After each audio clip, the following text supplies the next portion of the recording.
Assalamualaikum warahmatullahi wabarakatuh. Halo teman-teman.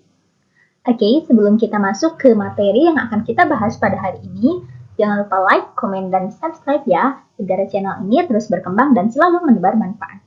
Materi yang akan kita bahas pada hari ini adalah mengenai materi fikih kelas 7 Madrasah Sanawiyah atau Sederajat, rangkuman dari bab 2, bersuci dari najis dan hadas.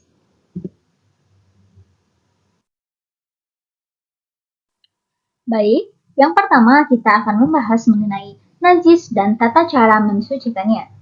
Menurut bahasa, najis berasal dari bahasa Arab, yaitu an-najisu atau an-najisu yang berarti kotor atau menjijikkan, tidak bersih atau tidak suci, baik yang bersifat hissiyah maupun ma'nawiyah. Nah, hissiyah dan ma'nawiyah ini sudah kita terangkan di bab sebelumnya ya teman-teman, di bab 1.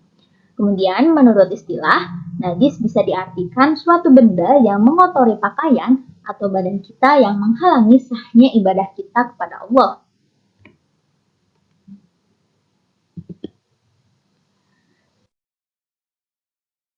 Selanjutnya adalah kita akan membahas mengenai pembagian najis. Najis yang bersifat hissiyah adalah najis yang terlihat oleh mata dan dirasa oleh panca indera seperti jilatan anjing, kotoran manusia atau hewan, kencing, darah haid, dan nifas. Adapun najis yang bersifat ma'nawiyah adalah najis yang menodai akidah sehingga tidak dapat dilihat oleh manusia seperti syirik dan kufur.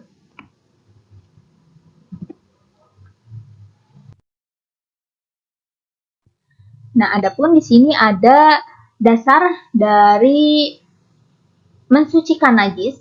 Salah satunya terdapat di dalam Quran Surat Al-Mudaththir ayat 4 serta Quran Surat Al-Baqarah ayat 125. Nah, ini adalah dasar perintah bersuci ya, lebih tepatnya teman-teman. Oke. Selanjutnya kita akan membahas mengenai macam-macam najis dan tata cara toharoh. Nah, najis ini terbagi menjadi 3. Yang pertama ada najis muhaffafah, adalah najis yang diringankan, seperti air kencing bayi laki-laki dan perempuan yang belum pernah makan sesuatu kecuali ASI atau air susu ibu. Adapun cara mensucikannya bila seseorang terkena najis muhaffafah adalah dengan cara cukup dengan memercikan air ke bagian yang terkena najis sampai bersih.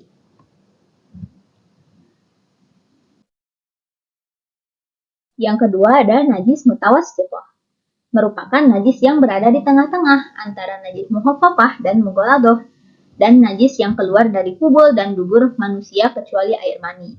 Adapun najis mutawassithah ini terbagi menjadi 2. Yang pertama ada najis ainiyah, adalah najis yang berwujud atau tampak, masih dapat dilihat dan dirasakan salah satu atau ketiga sifatnya, baik warna, rasa, dan baunya.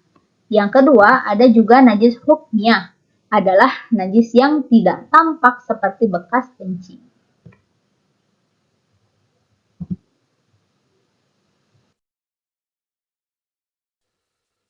Selanjutnya adalah najis mughaladah.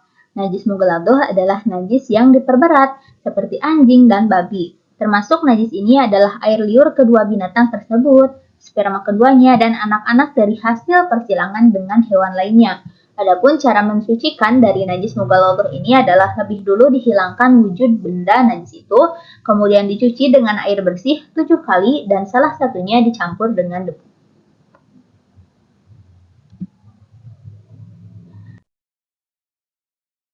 Selanjutnya kita akan bahas mengenai hadas.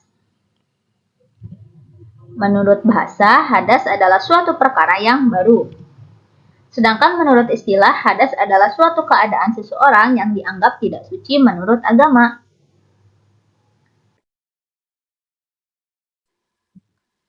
Cara menyucikan diri dari hadas kecil.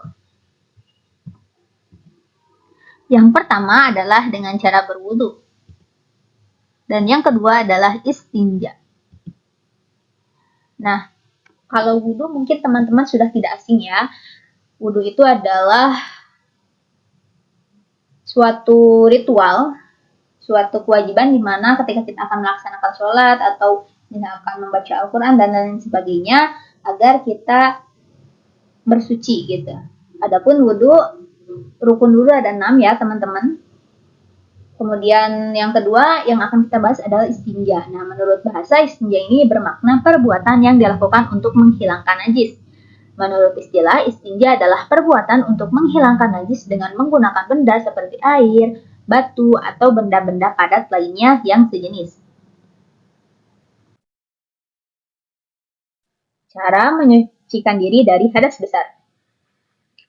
Cara bersuci dari hadas besar adalah dengan cara mandi besar atau mandi wajib. Mandi wajib untuk menghilangkan hadas besar disebut dengan mandi janabat.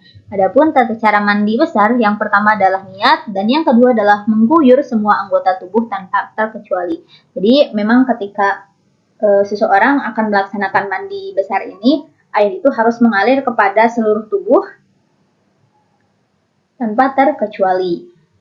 Contoh mandi besar ini adalah mandi setelah haid atau mandi setelah beres nifas ya teman-teman. Adapun selanjutnya yang akan kita bahas adalah tayamum. Secara bahasa, tayamum adalah berniat melakukan sesuatu. Sedangkan menurut istilah, tayamum merupakan pelaksanaan mengusap debu ke wajah dan kedua tangan dengan syarat-syarat tertentu sebagai ganti berwudu dan mandi besar.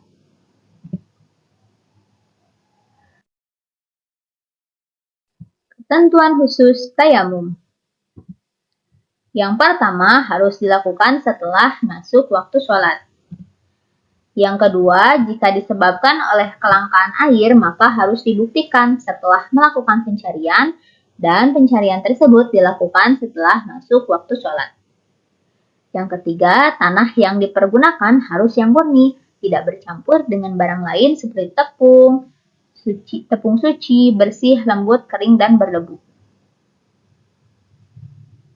Jadi tanah yang dipergunakan ini harus suci, bersih, lembut, kering, dan berdebu. Selanjutnya yang keempat, tayamum hanya sebagai pengganti wudhu dan mandi besar, bukan pengganti menghilangkan najis. Yang kelima, sebelum melakukan tayamum, jika memiliki najis harus disucikan terlebih dahulu. Kemudian, tayamum hanya bisa dipergunakan untuk satu kali sholat wajib. Boleh menggunakan tayamum untuk sholat wajib, disusul sholat sunat, sholat jenazah, atau membaca Al-Quran. Selanjutnya adalah, meskipun pengganti tayamum berbeda dengan wudhu, jika wudhu memiliki 6 ketentuan wajib, maka tayamum hanya memiliki 4 rukun. Yang pertama adalah niat dalam hati, yang kedua adalah hanya mengusap wajah, serta yang ketiga mengusap kedua tangan, dan yang keempat berurutan. Yang kedelapan, tayamum menjadi batal disebabkan oleh perkara-perkara yang juga membatalkan wudhu. Serta yang kesembilan, oleh karena salah sebabnya adalah kelangkaan air, maka tayamum akan menjadi batal ketika menemukan air sebelum sholat dilaksanakan.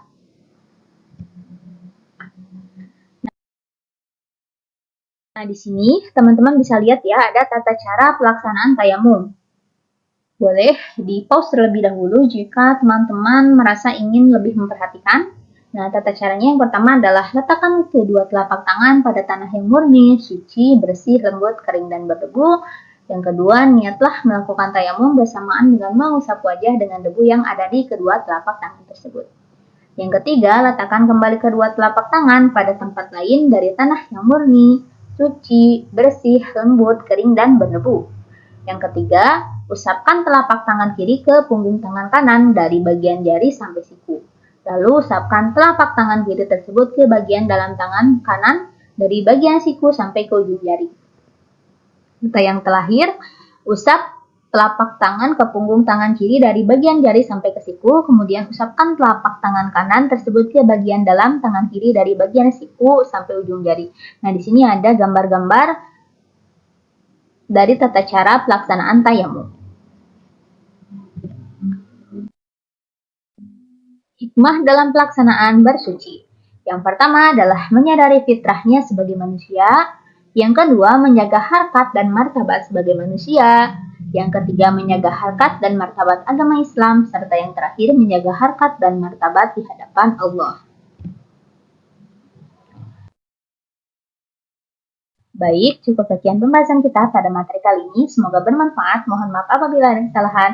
See you and thank you. Wassalamualaikum warahmatullahi wabarakatuh.